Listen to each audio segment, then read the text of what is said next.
Good evening and welcome to Sunset News on this Wednesday evening. As always, we bring you the news, economics, community stories, weather and sports. My name is Irene Marie van der Walt and I will be taking you through today's headlines. In the news tonight, Professor Morgan Hauptfleisch talks about the sustainable tourism at the celebration of World Tourism Day yesterday, held at the Namibia University of Science and Technology's Hotel School. Maria Ngula reports. Little shiny, if you know what a shiny is, if any of you are experts, where you can take your scientific research publication history online and then it makes a nice little thingy out of it. Little, what do you call that? Thank you very much. A word picture, whatever, out of your research areas. So just to introduce you to some of the research areas that I'm currently involved in. I am also playing a linkage, or not me, the Biodiversity Research Centre plays a linkage between the conservation and environmental sectors in Namibia and applied research and science, because our decision making needs to be based on a solid foundation on science. So we play this role to a certain degree. But my brief for today has been to talk a little bit about ecosystem services, which is a concept about looking at the environment which even the finance people understand. Many of you here in the room don't take it personally. And then we're going to go on a little bit to the concept of regenerative tourism. So I know the word green has been used a lot already today. I've got a little bit of a problem with the word green, being a desert boy myself, you know, because brown and red is also beautiful and also nature in Namibia. I occasionally have a little bit of a shocker because I work mostly in the hyper-arid parts of the country, but then I'm also helping develop CBNRM in Ghana. So when I go to Ghana once a year for a month, that green just shocks me. To try and conserve nature there, I'm a little bit out of my depth. But the concept of ecosystem services came about to try to quantify or try to make sense of the concept of environment and conservation for decision makers. The economy runs the world. So to try and convert a concept into financial terms is what ecosystem services likes to do. So there's a definition of it. I'm going to see one or two slides is sort of proper teaching, lecturing, and then we're going to go on to some more exciting things. So when we look at ecosystem services, we are looking at what does the ecosystem, and the ecosystem is The International Relations Ministry's Deputy Director for Asia, Esther Mumbola, during the 60th National Day of Malaysia, said that Namibia takes pride in the existing bilateral ties between Namibia and Malaysia. Let's have a look. Yeah, congratulations. As we join you in celebrating this memorable occasion in the history of your great country, I wish also to seize this opportunity and express our government and people for the excellent relations that continue to exist between our two countries.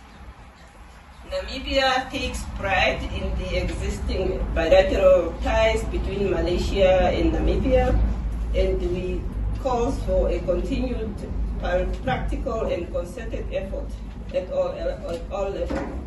The government of Namibia will always be ready to advance our relations in the spirit of South-South cooperation, as birthed during the Langkawi International Dialogue, and many more such important platforms that preceded it. Acting High Commissioner, let me express our gratitude to the government of Malaysia for the continued offering numerous training opportunities that includes capacity building support program to Namibia. Thus, I can actually attest that this year a number of Namibians have undertaken training program in Malaysia in cultural diplomacy, international program in rural transformation, and international conference in building digital resilience. and many others.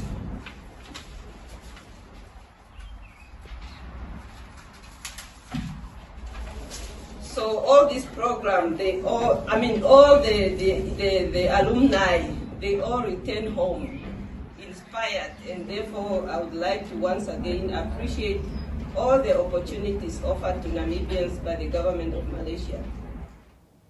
The KfW Country Director Beatrice Luck provides an overview of the activities of the financing institution and its range of activities. The Development Financing Institution held an open day into its activities in Namibia. Ohone Tlage reports. And we are here to invite you to have a look into our office, but of course to have a look into what we are doing together with our Namibian partners. So KfW is one of the implementing partners of the German Development Corporation. So the two governments decide on where they would like to work together, which projects should be financed, and where we would like to strive together on how to improve the living conditions here in Namibia and for the Namibian people. So up to now, or let's say today, if we have a look at the portfolio, the German Financial Corporation is active in 7 sectors. So we do finance projects on behalf of the German government in the field of natural resource management. So I guess when you enter one of the beautiful national parks here in Namibia, maybe you came across one of the signs at a park station or at a ranger post. So this is one of our activities to improve also the conservation and the biodiversity. And then we do have a lot of ideas in the energy sector to boost the renewable energies. And there is transport, of course, the important road network of Namibia. So a lot of activities, and that can only be done with the Namibian partners. So this is together with our partners from the ministries or from the different stakeholders. Yeah, that's it. And today, if you come around, you meet our office team. So we are a team of 8, and we are happy to have you here today. And thanks for your interest. That concludes our news headlines for today. After this ad break, we will be venturing into our story of the day.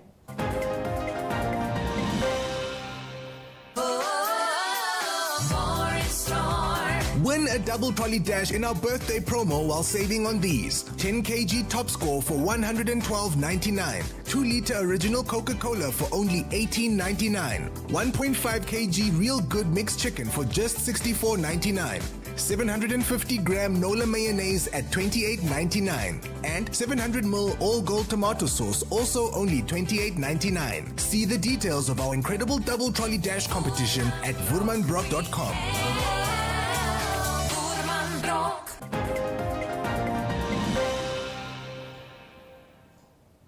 Following recent developments, the building which houses the park, the Swakopmund Snake Park, is being demolished. The owner, Stretch Combrink, has since the notice been struggling to find a place to relocate. The Swakopmund Snake Park has been operational since 1995, but was only taken over by Stretch Combrink and his wife in 2018. The park has since been an outstanding feature in the tourism of the town. Combrink pleads with members of the public to keep a lookout for a suitable location. Let's go hear from Stretch Combrink. My name is Stretch. I'm the owner of the Living Desert Snake Park in Swakopmund.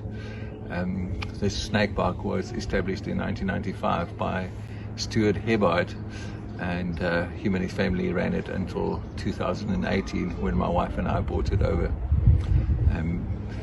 And we've been, the first snake park was up at Otavi Barn, which is next to the Sam Cohen Library, and a very old building. And then we were given notice there a few years ago, and we moved here. And unfortunately, we have also been given notice here now after 7 years or so, because this building is being demolished, and we need to move to a new location. The arrangement was, I've known since 2019 that we will have to eventually move because of the development here. But the arrangement was that I then move into the Jonita House, which is the very building on the next corner, a big historical building. I think it was built 1912 or something.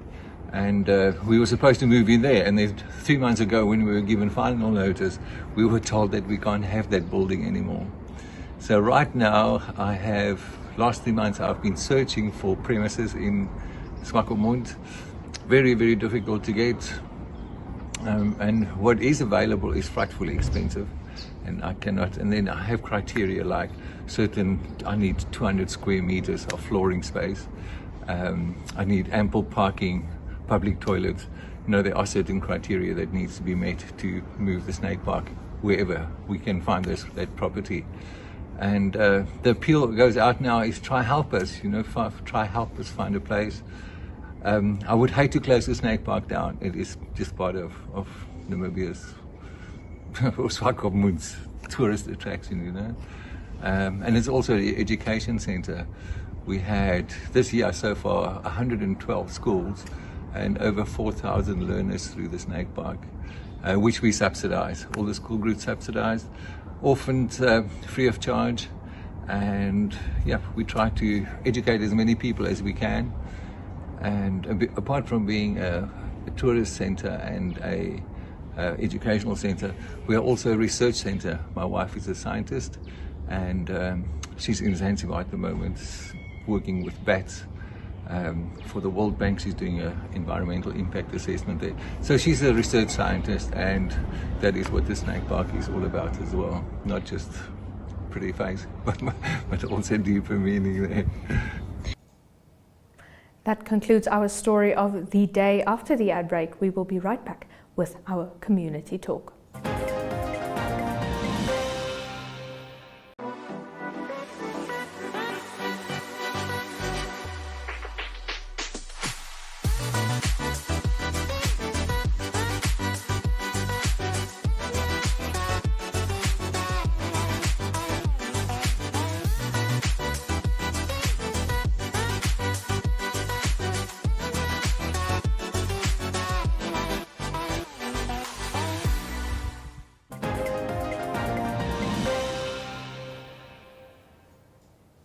In our community talk segment for today, the Namibia University of Science and Technology hosted a vibrant celebration under the theme Tourism and Green Investments to commemorate World Tourism Day.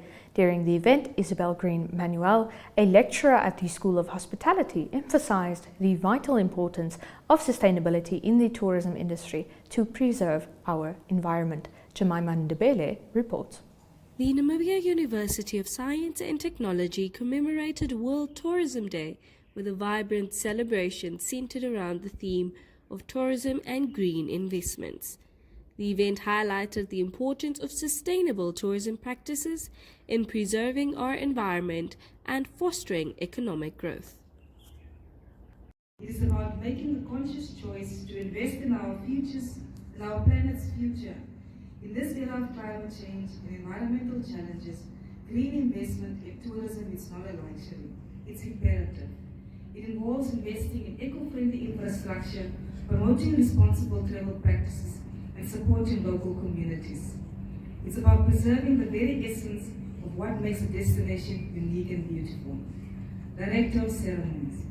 This facility, the NAST Hotel School, and the faculty and staff working here are embodied with a deep passion and unrelenting commitment to the preparation of operators, service providers, and leaders of the tourism industry, both locally and internationally. We pride ourselves on guiding and shaping young individuals, instilling in them the values of conservation, cultural appreciation, and ethical tourism. Here, sustainability is our guiding principle. From our operations as a fully fledged hotel and restaurant to our research and educational pedagogy and learning outcomes. Today, we will have the privilege of hearing from experts, visionaries, and champions of sustainable tourism who have been instrumental in driving green investment initiatives. Their stories and insights will inspire us to take action and conscious travelers, ensuring that every journey we undertake contributes positively to the destinations we visit. That brings our community news to an end. Stick right with us. We will be right back with your economic news.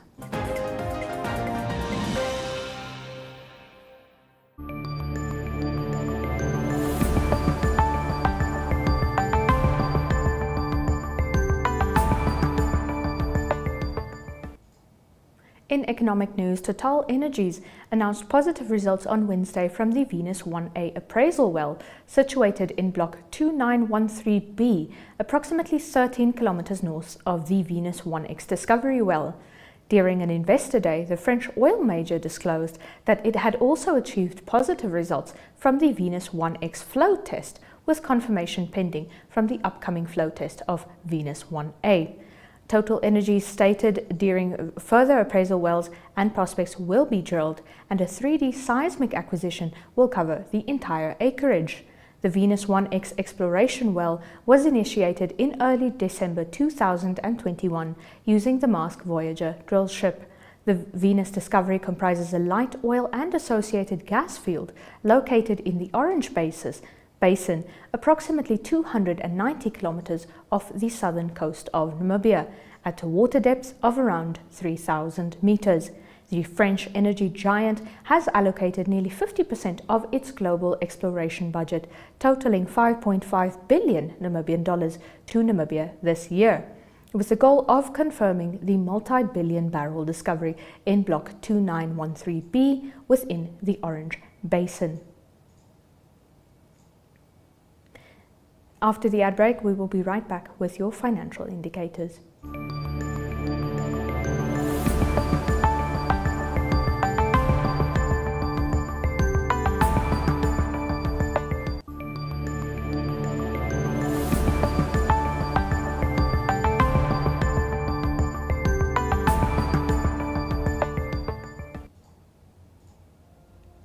In the economic indicators, the British pound exchanges for 23 Namibian dollars and 29 cents, the euro exchanging for 20 Namibian dollars and 19 cents, while the US dollar goes for 19 Namibian dollars and 10 cents. One Chinese yen exchanges for about 2 Namibian dollars and 62 cents. In economic indicators, the value of gold and Brent crude oil have gone down, but platinum and copper is looking up. Do join us right back here for the international news.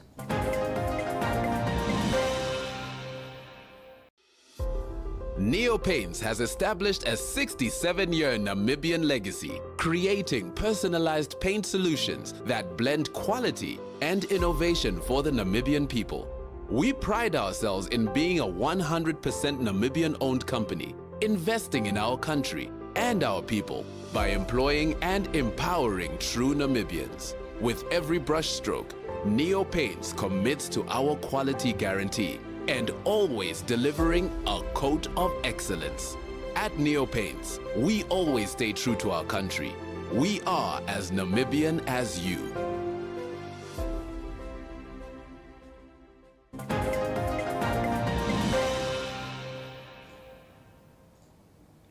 In international news now, the NATO Secretary General Jens Stoltenberg, on an unannounced visit to Kiev, said earlier today that Ukrainian forces are gradually gaining ground in their counteroffensive against the Russian forces. Speaking at a joint press conference with the Ukrainian President Volodymyr Zelensky, he also said that Russian troops were fighting for Moscow's quote-unquote imperial delusions. Stoltenberg announced that NATO now had overarching framework contracts in place with arms companies worth 2.4 billion euros for key ammunition, including 1 billion euros in firm orders.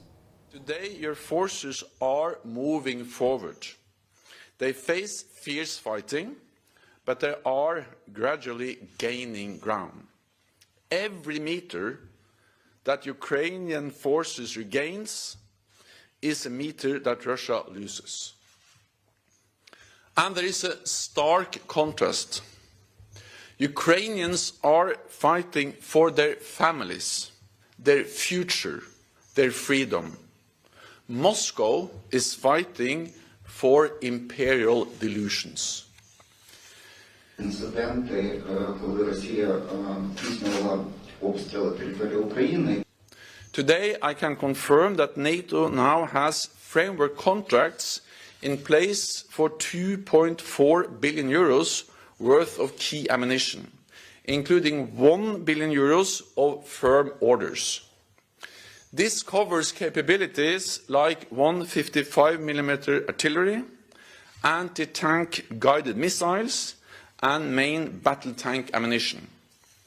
This will help allies to refill their stocks while continuing to support Ukraine.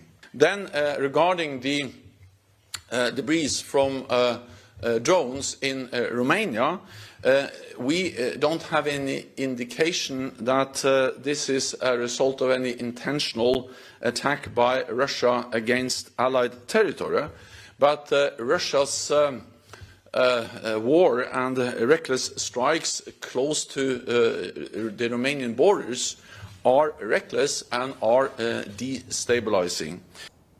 Still in international news, the fourth partial shutdown of the US government in a decade was 4 days away yesterday, with House Republicans preemptively rejecting a bipartisan bill advancing in the Senate that would fund agencies through mid-November.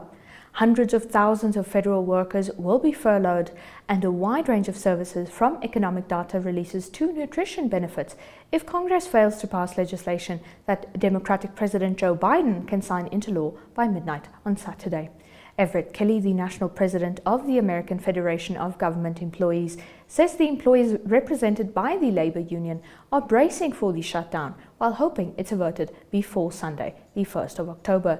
The AFGE is the largest union, representing 750,000 US federal employees. The Senate voted by an overwhelming 77-19 on Tuesday to begin debate on a measure that would fund the government through the 17th of November, as well as authorizing about $6 billion for domestic disaster responses and another $6 billion in aid to Ukraine. If I could talk with the Congress today, I would just ask them to imagine payday, but no paycheck. I would ask them to imagine and put themselves in the exact same position that federal employees are in. And if they do that, they would hurriedly get this job done. They would hurriedly fund the government, because it's a detriment to our economy, it's a detriment to our communities and to the workforce. And we need to be stable, we need to be able to know that we got a job and that we're able to provide for our family. So I would encourage them to take a look at what the Senate did just last night, right? And say, you know what, we can get this deal done, and then do it. And for people who, you know, may or may not be a part of your union, people who are contract workers. I just want to appeal to the United States Congress to make America the very best America it can be. And the only way to do that is to fund the government and make sure that the American people receive the services that they deserve.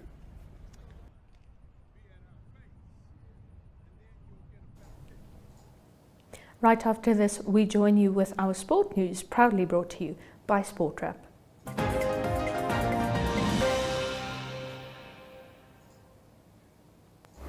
Good day everyone, SportWrap time, international sport section, and it's international sport related to World Cup Rugby 2023. Namibia played their fourth and final game of the Rugby World Cup. Behind me, the stadium in Lyon where it all happened. Namibia played against Uruguay, a tough game for Namibia to lose. It was very competitive, losing 36 points to 26 after leading halftime, and also not helped with a few red cards, a few yellow cards, and also a red card in the second half. In the end, Uruguay winning that game, and the red cards from Desiderio Setti, he's the reserve prop, and that disciplinary hearing is yet to take place, so we don't know the sanction yet for him. We also spoke to Richard Hardwick. He's the 8th man for the Namibian team, and he just told us how the battle up front was and just his thoughts on the game against Uruguay. No, they were great. We knew that they were going to be physical at the breakdown. They were going to be strong at the scrums, the lineouts, more. We had a good plan, and I think we just missed a couple of opportunities. The boys fought really hard. There was a few times that we got some technical penalties coming off the feet, but the intent was there. We were really trying to get it in their face, clean the breakdown. They had some unbelievable poachers, so we knew what the challenge was. I think we just got it wrong a couple of times, but look, it was a great challenge. I love going against the best in the world. And they're in flying form, and we did really well until the discipline really hurt us in the end. But that's what we need to grow as a team and a country. So that was Richard Hardwick, 8th man for Namibia, played a great tournament for Namibia, and he talked about the game against Uruguay. More news from Rugby World Cup 2023 that's related to New Zealand playing against Italy. That will be at the stadium right here behind me. That is on Friday. Crucial game for both of them in the group. And news from the New Zealand team is that Sam Whitelock will be on the bench. That is for the game against Italy. He's played 148 games for New Zealand. That's equaling the record at the moment with Richie McCaw.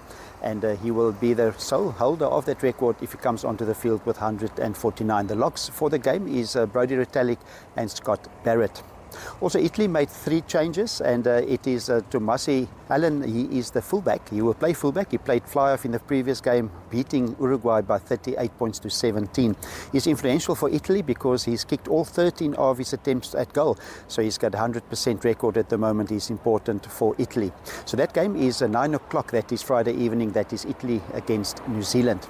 And then the game tonight will be Samoa playing against Japan. Important for both those teams still in the group. Possible for both of them to make the playoffs still. It is in a tough group. It's also Argentina and England in that group. Ari Hougaard for Sportswrap in Lyon.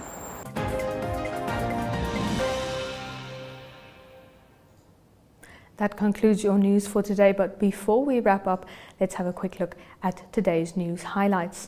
Firstly, the International Relations Ministry's Deputy Director for Asia, Esther Mbola, during the 60th National Day of Malaysia, said that Namibia takes pride in the existing bilateral ties between Namibia and Malaysia.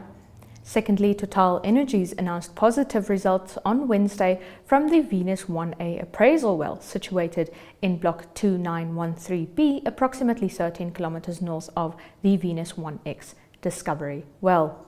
Thirdly, Namibia played their 4th and final game against Uruguay. Uruguay beat Namibia in Lyon in France to record their first pool win at the Rugby World Cup and deny the African nation a first win in the competition. And that brings us to the end of this evening's Sunset News. Make sure that you join Sunset News on Facebook on all the NMH platforms on weekdays, as well as on our website, oneup2.com. Sunset News screens on DSTV channel 285 and GoTV channel 94 every weekday from 7:30 p.m. to 8 p.m.